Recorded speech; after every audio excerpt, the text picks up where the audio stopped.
the water's fine, homie, jump into the deep end. Sow it, you will reap it. We talking how to start it, how to grow it, how to keep it. Take a deep breath. You are now rocking with Founder Secrets. Hello, everybody. Welcome to Founder Secrets. We have Arjun Rai with us today. Welcome, Arjun, to the Founder Secrets pod. Hello. Arjun's serial entrepreneur, founder of multiple startups. We'll talk about HelloWoofy and Workbench and SelfTact and has a great Satya Nadella story that's coming up from Microsoft. But before we dive in, let's do our icebreaker question, which is what is kind of a project or activity that really got you, in the past at like your peak energy and totally felt like in the zone and in the flow and in a positive way. I mean, I think for me, starting a startup definitely was like that, like in the early days of iMedicare. But I think I'm more nostalgic about it now than it was in the moment. So I don't know that would count. I'd say the one that for me came to mind the most is I did this like computer lab and just through Rotary International, which is a nonprofit. We put some computers in Romania, and that was just like so cool because it like got, this was early Apple days, and it got all the few Apple supporters in Romania all like aligned around this thing, and they like flew into my hometown to like all contribute on a volunteer basis to make this computer lab and give these kids that had never seen a Mac before the Apple experience. So that was really cool. There's still a plaque on the wall there with your name on it. Yeah, with Rotary International. I don't think it has my name, but I think it says Rotary. That's funny you say that. I actually went back to the university where I did my undergrad, and they still had signs that I had put up in 2011 and 12. I just went back a few days ago, and I was like, wow, these signs have withstood the test of time. That's so cool. For me, a project. Well, I would say the current company or the pivot, whatever you want to call it, is one thing. But I really get super excited when it comes to, I guess, the culinary arts. When I'm going to do some sort of cooking, it's usually fusion cooking. I take different cultures and smash them together.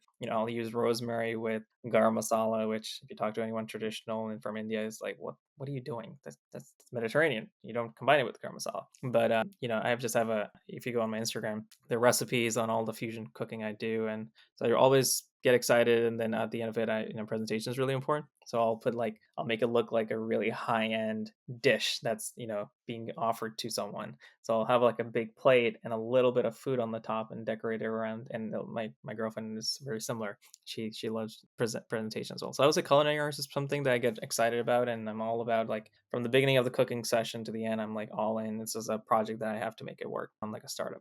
I do a little bit of woodworking. I made a lot of furniture and made some chandeliers. I haven't done lately as much cutting and modifying as I used to, but Skowski in 8th grade got me into that, and I have 5 saws. Shout out. Wait, so where do you do this? In New York? Where do you make a chandelier? Yeah. Well, so I had a New York apartment on the Upper West Side. We had a relatively nice place for very, very cheap.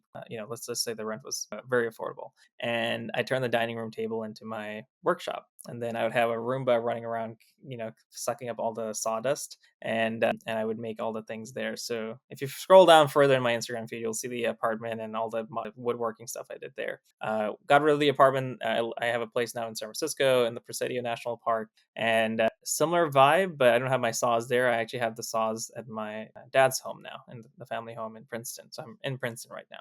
And if I need to do anything, I do it downstairs in the garage. Well, what about you, Taylor? How are you going to follow that up? Yeah, no kidding. I didn't hand make chandeliers. So I was going to say, so recently I've been playing around with Replit. Have you guys heard of this? So it's a cloud coding platform. I think the biggest challenge with coding, and I used to program when I was a kid, when I was a teenager, and I loved it. And I love like the building part of it. Maybe it's similar to, just with software of the things that we get satisfied with woodworking and all that. But nowadays it's so hard to code because it takes 6 hours to like set up a development environment and everything else. And Replit takes all that away. So it just makes it so you can do everything in the cloud.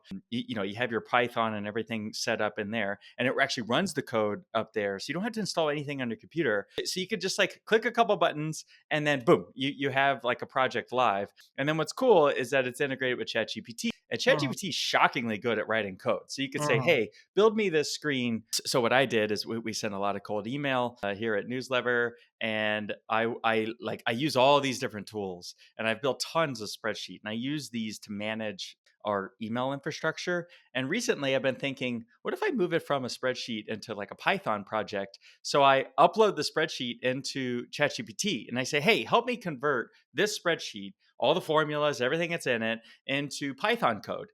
Now, it's not that good at it, candidly. Like it gets like 80%, but the problem is that 80% is really 0% because it doesn't work. But it does get like fairly far. And then because I have a coding background, I could say, I know how to prompt it and kind of push it to do what I want. So I will do this like coding until midnight. And it's like got me, I haven't felt that way about computers in a long time, like Ooh. probably Really? So this 15 is years. Replit. Replit. I think it's like $1 billion company now. But it was started by the guy that started it was just on my first million a day or two ago, and he Let's applied get to him on the pod. YC. Yeah, we should get him on a pod. He applied to YC over and over and over, kept getting denied. Built this Classic. himself. He's from Jordan. Really, really cool story, and it's a great product. And it's like $15 a month, $20 a month. So yeah, so shout out to them. But also, it's really made me feel in flow. Like I lose track of time. It's just Really? cool to code and to say, hey, at What this did you screen. make? I guess the spreadsheet. Well, I made this. I made a dashboard that allows me to see delivery rates over time per domain name, per Mm, mailbox, because we have a large like sending infrastructure. It's all stuff I used to do by hand, like in these spreadsheets. And now I could say things like, "Hey, take this data that applies, these send rates over a 9-month period of time and graph it." But to build that from scratch is really, really hard. But if you just tell ChatGPT, "Hey, build a graph that looks like this and does this," it'll go and do it. what happens when new data comes in? Like, do you just like copy and paste it back in there and it Well, no, redoes I the told graph? it. I told it allow me to build me an uploading infrastructure so I can upload new data every day, and then it'll build a thing Right. that'll parse CSVs. So you could say, hey, I want to upload this CSV every day. It has these because it gets exported out of our systems. It has these columns.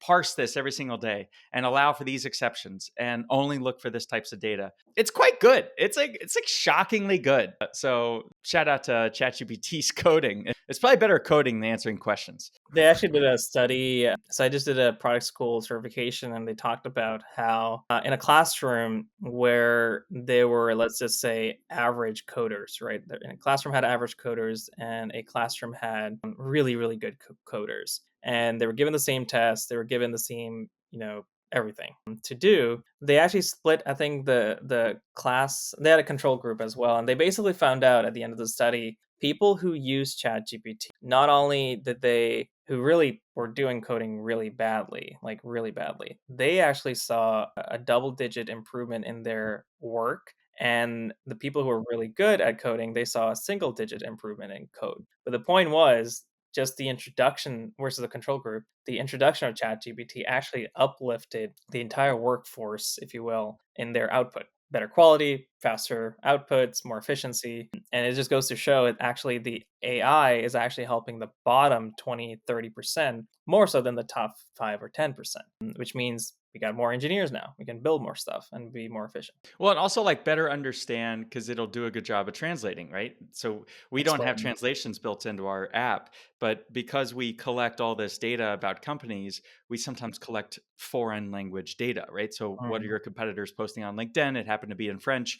Well, OpenAI will just seamlessly translate that into English when it goes to summarize it. It'll just summarize it in English. So boom, you immediately get this new feature for free, basically, Yeah, that would be really hard for a human to do. at scale. Yeah, it's wild. But anyway, we could talk the whole time Well, about so back AI. to Arjun. I couldn't help but notice you and Satya Nadella hanging out. So maybe you could tell a little backstory of that. Yeah, so we were in an accelerator program called Quake Capital. Quake is now on my board, and I was like, "Hey, Glenn," and my former co-founder Matt. I was like, "Hey, there's an event happening at Lincoln Center. I think I should go and see if I can get in." And I don't even think I registered for this event. I was just like, I'm just gonna show up on my scooter. Classic New York hustle right Oh there. yeah. Yeah, I'm just gonna show up on my scooter and see what ends up happening. And so of course I go, and I was also a very bad accelerator student, if you will, because the accelerator had classes and workshops and stuff like that. And I was a rebel. I had like a 60% absence rate in college. I don't do well in the classroom, which is kind of weird because I just took like 5 certifications and they were all like virtual classrooms. So I guess I like virtual or I something. just saw that you did like a Harvard AI thing, and you did some other I was brand like, name. I'm gonna end 25 on a strong note, and so I'm gonna do the Harvard AI Essentials, which I think was the best of all of them. I did the AI product management course at the product school in New York. I did a small Columbia University AI Essentials as well, AI in So like, what business. does that mean? Does that mean like you go to a class and like they give you AI like assignments? What is that? Some of it is self-paced, some of it is with an instructor, some of it's hybrid, and some of it, they're all certifications though. They're not like, to be clear, they're not degrees per se. Although I am starting my MBA on January 3rd, and that's a 2 year. What? Yeah.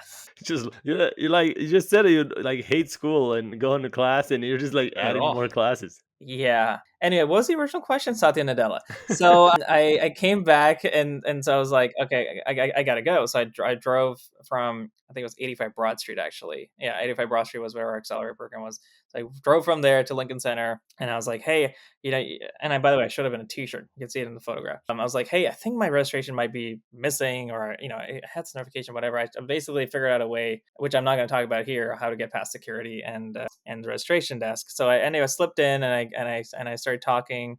And obviously Satya was in front of me, and there was a line to talk to him and take a photograph. Once I got to him, I gave him a pitch, and he was like, yeah, absolutely, talk to this person over here. And so then we started talking, and then I believe she introduced me to someone else. So anyway, I ended up meeting over an email a guy named, you can look up, John Tinter. And John became this person that I email every few months with updates, since actually this was probably in 2017, 2018. I can't remember when it was. And he works right next to Satya Nadella. I mean, he was part of the LinkedIn deal. He's like someone very high up in Satya's office. And that was the result of that hustle and me deciding to go there. I don't think I was registered at all, but that was the story of that. And I've done that multiple times. I go to events, hustle my way through. I'll take selfies with people that I meet, and then I'll email them and text them. Here's another house party. So one of my first few weeks in San Francisco, when I moved there a year ago, I was like, I got to go to all the house parties. That's where people meet, and actually deals are done. So if you guys are ever in San Francisco, let me know. I'll introduce you to some house party guests or I'm hosts. so glad you said that, because I've been to San Francisco several times trying to find where things are at. Oh, I got And you. let me tell you, they're not anywhere I went. Like the offices, the coffee shops, the Oh, no, people the like coffee shops. in New York, right? You go to these events like Lincoln Center, you go to like a accelerator, a co-working space. Not in San Francisco. Not You go to all those places in San Francisco, you just Nobody's meet there. other hungry people like me, or like people like looking for a job. You're not meeting. Yeah, where like San Francisco happens. So maybe you can tell me, like, where does San Francisco I mean, actually happen? I flew in just for 3 days last week to the All In podcast party, the holiday party. And I met Aaron Levy there. He was just walking around. I took a selfie with him. I met who's one of the What? podcast. Wait, where? Wait, what do you? How'd you get to the party? I just bought the cheapest ticket, and then I should probably not say this, but I just hung out in the VIP section. There you Wait, go. but like, what do you mean? If it's a house party, No, it wasn't a house there's party. no This was a tickets. holiday party. So Jason Calacanis and all the other besties on the podcast, they basically took over the entire Palace of Fine Arts, the whole thing. And I didn't want to obviously fussle, I have to deal with the parking. So I showed up with my electric scooter, parked right at the front gate. And there's a photo of me I can share later of me parking it there, and everyone looking at it and like, what is this? Because it goes up to 80 miles an hour.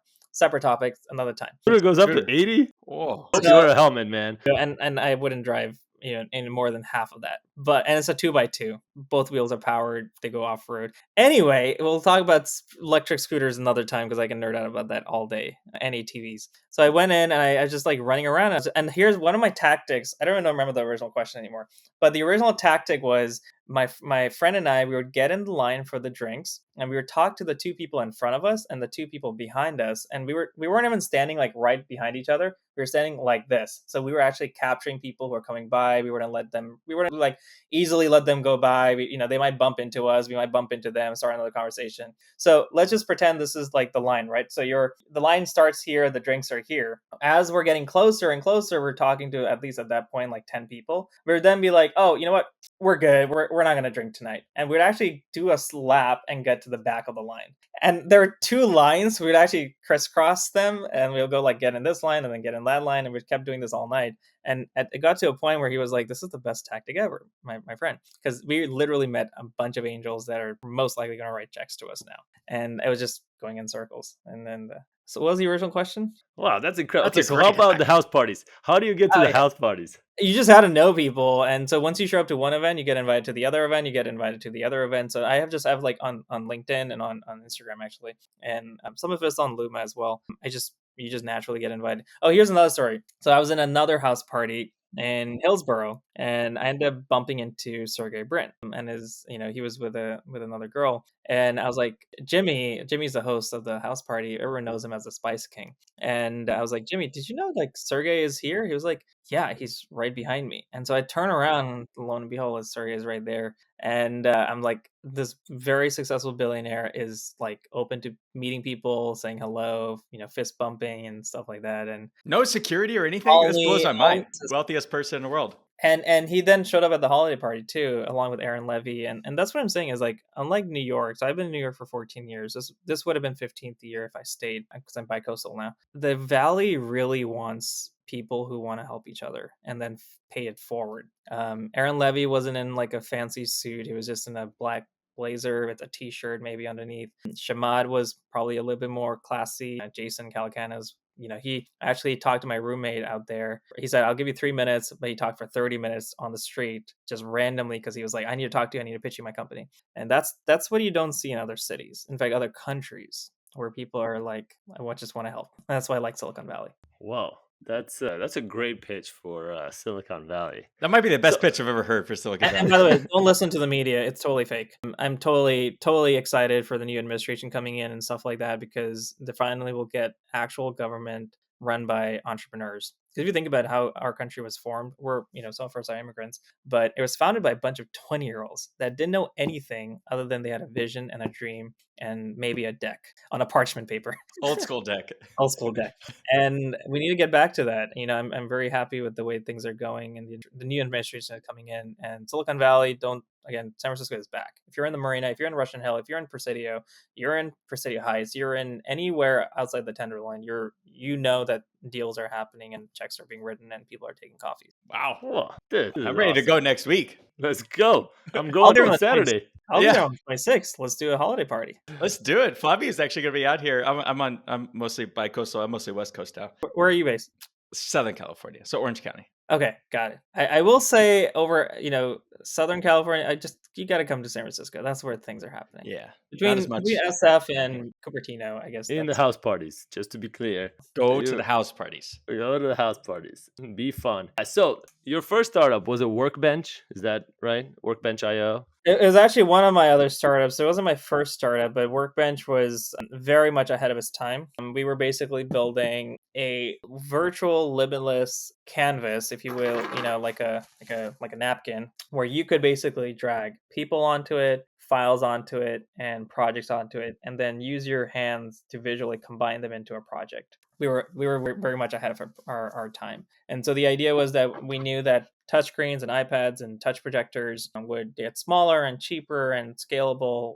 I guess the only thing that didn't take off was the touch projectors, but the iPads did become smaller. They did become cheaper and stuff like that. But we were about 7-8 years ahead of the curve. And then Monday.com came out. I would say Monday.com was probably by far the most visual, color, shape driven project management tool that came out that was kind of universal. But we were catering to creatives, and you can see online videos of something called Canvas, which was CANVS with a plus sign. We rebranded it to workbench.io, and we did quite a bit of work in that field. But that was interesting. But that's probably because of my love for Star Trek.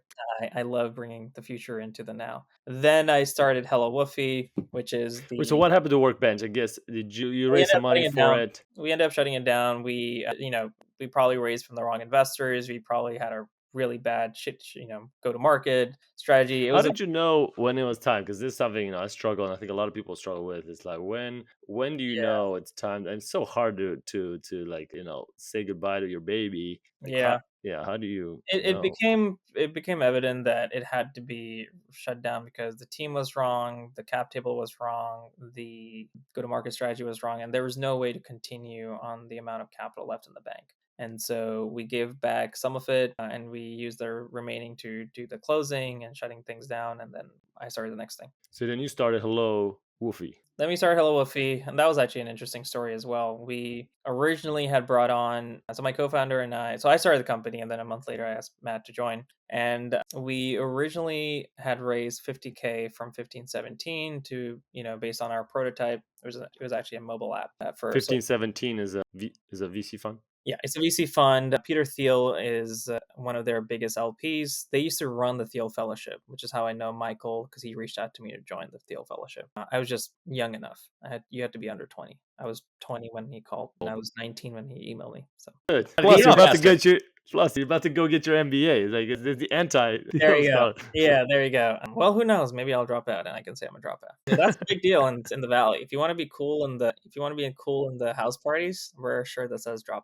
Anyway, what I'm are a we talking about? dropout, so I'm going to start wearing my There you dropout go. shirt. Yeah, That's how you moved out west. That's right. Amazon. So then we built. So long story short, we started HelloWoofy together. We raised some capital. We burned through it relatively quickly because we had one technical hire that was very expensive, and that It's a was. digital. Here, can you say again what is Hello? So HelloWoofy basically was helping you create, schedule, and post across the internet in terms of social media, newsletters, blogs, Alexa posts, like Alexa smart speaker posts. We were actually pushing video and audio content directly into a speaker through consent on the other side. And so we became a universal scheduler for everything for small business owners. And we scaled it up to about $1.5 million in revenue. We raised about 2.1 million in equity. So most companies in the Valley don't say that, hey, they raised 2 million and they made, 1.5 million. They'll say, oh, we raised 5 million and we made like 20 grand. Right. And so that revenue was really important for us. We have about 10 patents issued today. And we've over the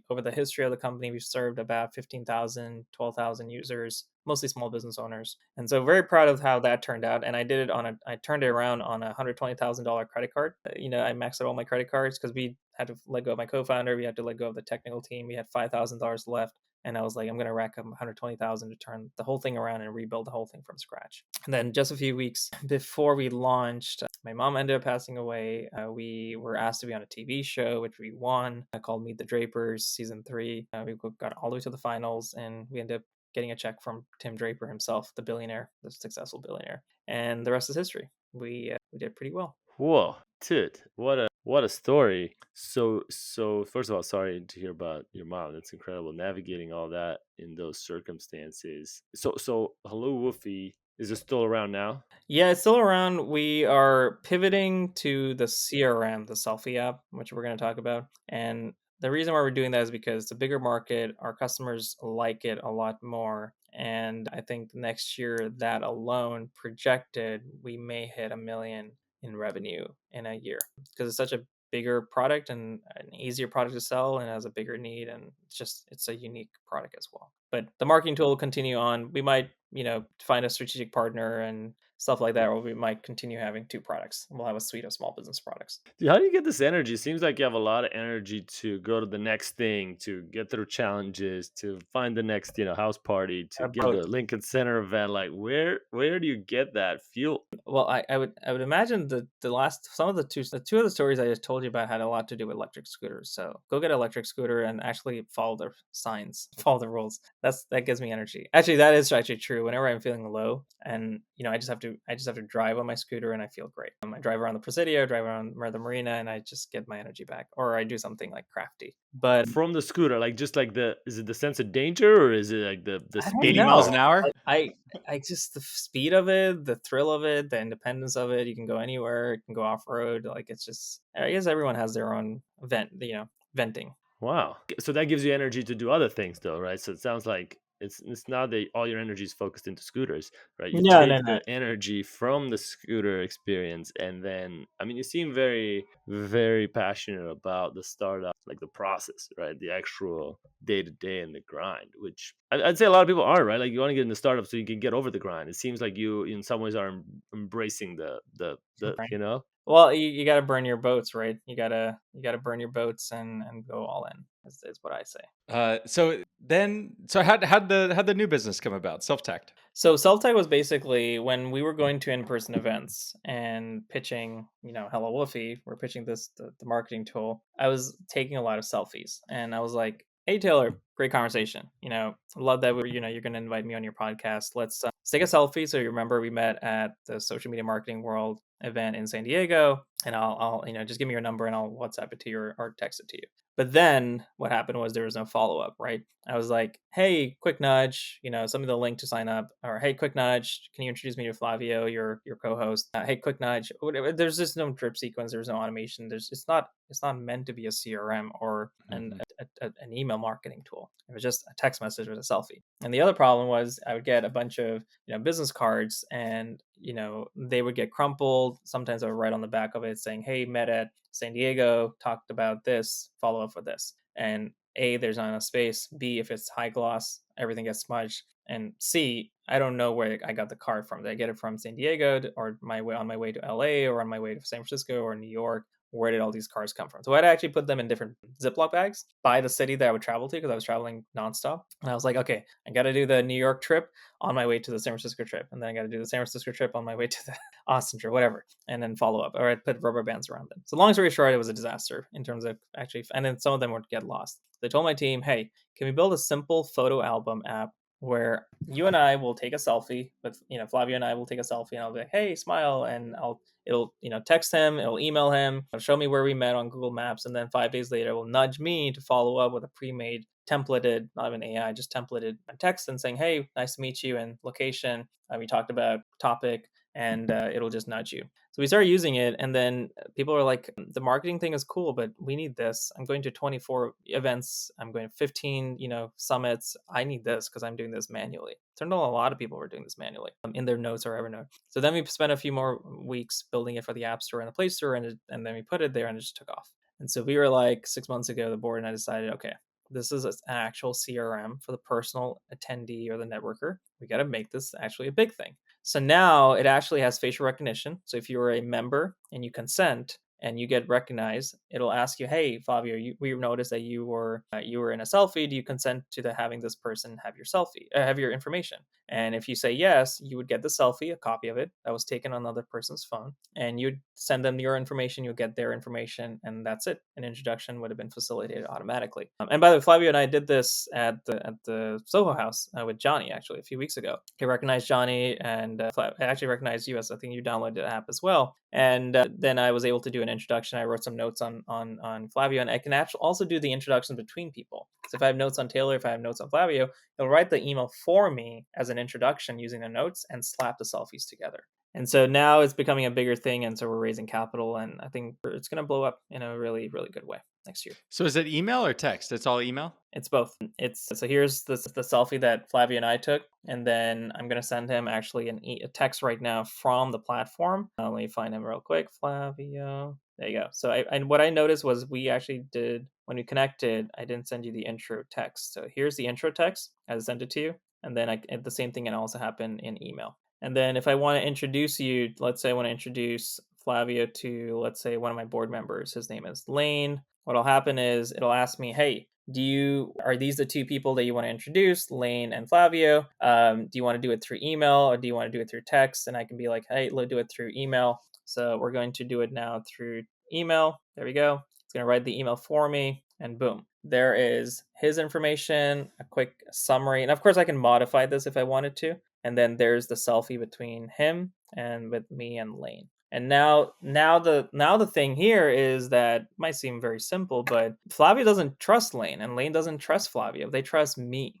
individually. And now that they can see it visually, that I have a relationship with him, and him, the two will be more likely to connect. Anytime you can evoke a human sense, whether it's taste, sight, feeling, hearing or something like that, you subconsciously you evoke a memory from the subconscious level, and you throw that into a CRM, you've got a really powerful recall. So it's interesting you said that you have patents. Is you have patents for self-tact too? Yeah, we have one issued, one's on the way, and they're around the use of imagery to connect two or more parties together. And you mentioned you had a bunch for HelloWoofy too. I was always told that patents are not a thing in software. So I guess I'm wondering, why are you getting patents? How are you getting them? What's the value? Why are you Yeah, doing we ended up finding someone. I guess it's just the universe and LinkedIn, or just meeting people. I put a PSA out and saying, "Hey, we're looking for a patent attorney." A guy named John Bednar reached out to me. He was like, "I can help you with this," and he actually was very good with it. He was, very affordable,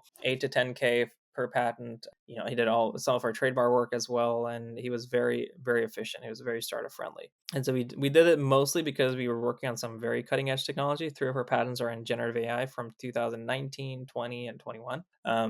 And so we were a little bit ahead of the curve before the 2022 ChatGPT thing came out. We have one on Alexa speaker distribution. So we building a network, basically like a broadcasting network. So you can schedule content to, I think there are about 100 million Alexa devices in the world. So But was that does OpenAI have patents too? Do you know? Like, I think that's a good question. I knew the answer at one point. I think they have some level of protection, but they're getting a lot of, I know there are parties that are going after them for IP because, some of the technologies are similar. I mean, a lot of people have their own right. patents, and So like, because the reason you're doing it, is it to protect, like if somebody else builds self-tact, that you can prevent them from doing it, or is it you think it's more valuable when your company one day sells or is evaluated, that these patents will somehow increase the value of the company, or what? Why do you do it? and it looks like they do have patents. It says we pledge to not only use our patents defensively, so long as the as a party does not threaten or assert a claim, initiate a proceeding, help someone else in such activities against us, or engage in activities that harm us or our users. So there's if you just Google OpenAI patents, there's an official page on what they're saying. As far as us, for us, it's more specifically about building moats around the technology, letting our users know that we're taking the technology very seriously. We're not just another startup. It also helps with investors. Of course, investors have both sides of the aisle opinions on whether it's important or not. But if you do it now and you start early, then when it becomes a bigger product, it also helps in exit. So I was already thinking ahead in terms of like, how can we position this for an exit, or position this to protect our shareholders and make the best use of our capital. So most people tell you, like, IP will be a arm and a leg and very expensive, but to get each patent done between 8 and 10K all in was actually very efficient. But you have to protect them too, right? I mean, you don't just issue them. If there was if there was a hearing or something happened or we made a claim, then of course, like with any case, any legal proceeding, it'll cost you. But we also have a litigator on our cap table, and he has a very good track record. Well, okay, so you've raised now money for several of your startups, and I'm wondering kind of what lessons have you learned, maybe that you'd share with Yeah. entrepreneurs, everybody. Yeah, because it's a tougher time now maybe to raise money for some. Yeah, I would Some I would say definitely consider alternative routes of funding. We've used Clearbank, we've used Stripe Capital loans, we've used all of these things based on revenue. And so if you have revenue and you have early traction, take some non-dilutive capital out if you're okay with the slightly higher fees or interest rates, because that might get you your initial bump. The other thing is equity crowdfunding. We've done 5 campaigns. We've raised about a million for 1.4 million in capital. And so our community kept coming back and investing again and again. So that's another alternative form. Tim Draper was a huge supporter of that early on with Republic. We've also used WeFunder, and happy to make introductions if that helps. And then, of course, show up everywhere. We're talking to someone actually right after this call. Here's another story about for San Francisco. My friend and I, we were just walking around. We were like, do we go to this bar, which is my favorite? Do we go to this bar where they're just typically younger folks? And it turned out we went to the other one. And I show up there, and there's a party in the back for the parents of kindergarten class nearby. It was a private school, so all the kindergartners, their parents were there, and it was like an open bar or whatever. So we walk in and we start doing our thing, or rather, I started doing my thing, and my friends are like, "What are you doing?" And then I started meeting people, and one of them happens to be a major investor, a major LP in multiple funds. and he takes a liking to us, and he's like, let's do a selfie, let's do the whole thing. I'm gonna try it out, and then let's talk. And that's I forget where I was going with that, but anyway, that's another story of like why the selfie thing worked, and one thing led to the other. So I do want to ask a question about the selfies, right? I guess not everybody wants a selfie, right? Two out of 100 people do not. 2 out of 100 do not. I'm not going to name him, but I knew a guy here in New York, or there in New York, who prolific with selfies, right? And he kind of got a Wait, you reputation over should. Can time. you introduce me? No, over time, he got a reputation that was not great. And Oh, okay. right. And I, in my head, I don't know how much of it is because of kind of the way he was, a little icky, a little bit. Got it. But the selfies felt like a little much. So I feel like it's all intact and kind of how one does it. So maybe that's the filter I'm looking at this through. That's and he'd true always for like anything, tag right? you If on you're the- social. Yeah, that's true with anything. I would assume, like, if you're being a certain way at a dinner party, and forget the selfie part, if you're just weird vibe and something like that, then it's the same thing there too. This is just to show you, like, some folks that we've been connecting with, right? So they're all selfie based connections. We're meeting people across the states and across the places, parties, and you can see Karen is right here. She's one of the founding partners at Bloomberg Beta, and so we're meeting people everywhere. Just, I guess, how you approach people is one thing, and that's with anything in life, right? Especially if you're asking someone out. Then you can see where you met the person, and you could be like, oh, I met someone near the Brooklyn Bridge at a conference or whatnot, and then. So it's just a more visual way, but I guess you could hand a business card in a very icky way too. Yeah. So what's the kind of goal with the business? Is it? I mean, I know you're in the middle of a fundraise right now. I think Where would we you want like to see it next 6-12 months? Yeah, I think, well, over the next few years, I think we'll take it to 100 million. So 10 times valuation, $10 million ARR. I think we'll hit $1 million ARR next year. So the following year, we should be at probably like 2.5, 3, and then take it from there. What's the revenue model? I mean, $1 million is nothing to sneeze at in 12 months. Yeah. I'm happy to share the deck as well. If you know any angels that are looking to join, cuff, Flavio, wink, wink, nudge, nudge. The two sides: $5 for the attendee or the networking professional. So $5 for them, and they get more capabilities, more context, the AI introductions feature, and the ability to upload their own background. So the reason why you want to upload your own background is because if you're a coach, if you're a real estate agent, you want your backgrounds to have your logos, so that when you text and follow up and do the drip sequence, every selfie has the background removed with your own branding. So people do this typically in waiting in lines at a conference in the red carpet, and you have to wait like in 30 people line and then take a selfie or take a photograph. This, you can actually have a red carpet moment anywhere in the venue. Then the B2B side is that the event owner would target backgrounds to the venue, and when you walk in with the SelfTact app, it'll enable immediately the background to be removed with the sponsors' logos, with the event owners' logos. And we're charging them a couple $100 for every 1,000 selfies. So it's $5 a month? $5 a month or $50 a year for the networking professional. And we're thinking $200 for every 1,000 selfie background removals for the event owner. So $5, I mean, $50 a year to get to $1 million ARR. It's an enormous number of customers, and 20,000. that's like 20,000. That's excluding churn, right? And at that Yeah, price yeah. point, you have a lot of churn. Yeah. So how do you acquire that many customers that quickly? Yeah. So like I said, we've done this once before with a tool that wasn't as easy to sell, the marketing tool. So we took the marketing tool across all users. We had about 15,000. Across paying users, we had 5,000. And so there were typically, 1 to 5 people per paying admin account. And so that's how we get the 15,000, because they were invited in and they became like viewers or clients or stuff like that. So that was something that, if you go to an event and you're pitching HelloWoofy, out of the 30 people in the room, let's just say for numbers sake, I would say about 5 of them will download or use HelloWoofy and subscribe and try it out. But when it comes to the CRM, especially a CRM where I'm not like running around saying, hey, let me hold up my HubSpot and take a selfie with you and add your details so I can follow up with you and be weird about it. It's like, hey, I've got a great app, remove the app in the background and let's just take a selfie. Let's remember this moment and I'll follow up with you and touch base. People are doing that, and actually they're doing it in groups as well. So we just launched a group feature. That's a much better way to follow up and convert people. And so that's the goal. And I think maybe like 15 of those 30 people will download it, maybe 20, but a lot more people. Well, it's amazing, man. So congrats. We're pulling for you, and we'll see what we can do to make some of these happen. So our last question is a life hack that we all answer, and it could be any life hack you want to share.